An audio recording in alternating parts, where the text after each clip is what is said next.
So I think our frameworks are still pretty solid. So NIST has an AI risk framework for that. If you happen to be a NIST shop or an ISO shop, I think looking at the AI guidance that's coming out of those governing bodies is really important. Um, you know, you make a great point. Frameworks are not easy.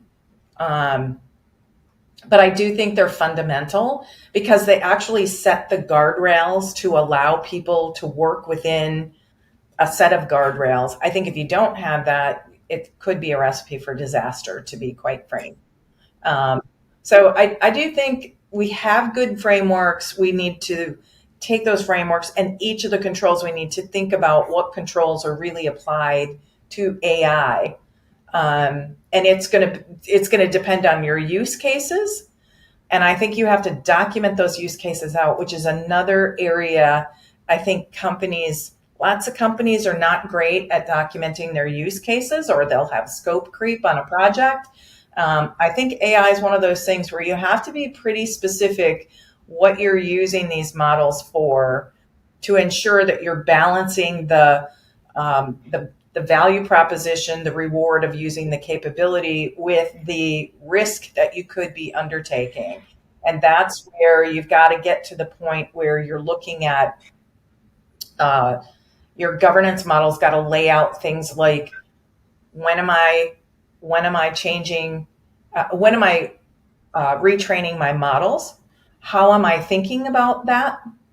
Um, how am I governing those models, the use of the model? What data is going into the models?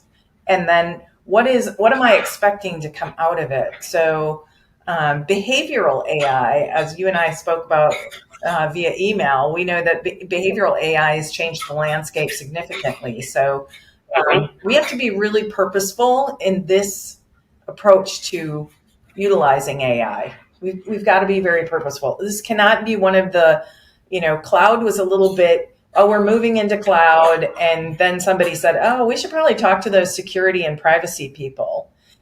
This is probably what I've seen is we're taking a more thoughtful approach with AI than we did with cloud.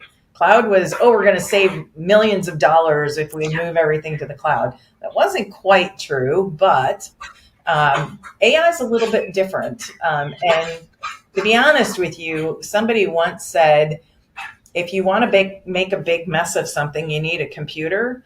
Well, if you want to make a really big mess of something, you may be able to use AI to do that. So we got to go at this a little bit differently than we have in other emerging tech space.